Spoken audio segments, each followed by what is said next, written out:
Bu video həyatına təsir edə bilər. İnsanlar səni necə görürsə, sən zamanla ona çevrilirsən. Bəs bu necə mümkündür? 19-cu əsrin sonunda bir müəllim vardı, William von Austin.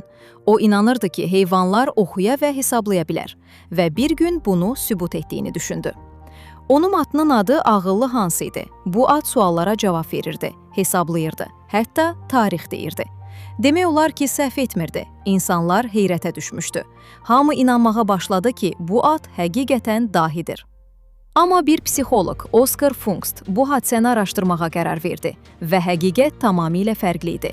Ad cavabları bilmirdi, o sadəcə insanlar oxuyurdu. Kiçik mimikalar, baş hərəkətləri, bədən dili. İnsan doğru cavabı düşündüyü anda istəmədən siqnallar verirdi. Ad isə bunu hiss edib dayanırdı. Bu hadisə psixologiyada çox vacib bir anlayış ortaya çıxardı. İnsanlar gözləntilərə uyğun davranır. Buna Pigmalion effekti deyilir. Yəni, gözlədiyin şey bir müddət sonra reallığa çevrilir. Bu anlayışın adı qədim bir hekayədən gəlir. Pigmalion adlı heykəltəraş öz ideal qadının heykəlini yaradır və ona aşiq olur.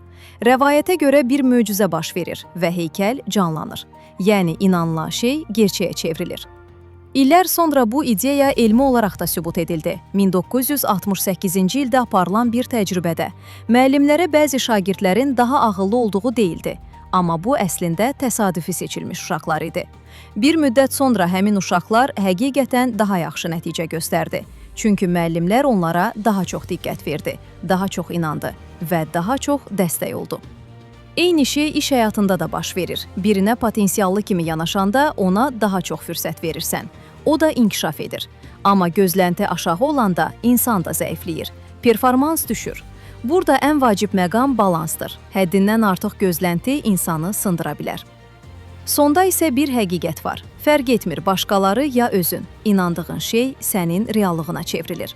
İndi özünə sual ver. Sən özün haqqında nə düşünürsən?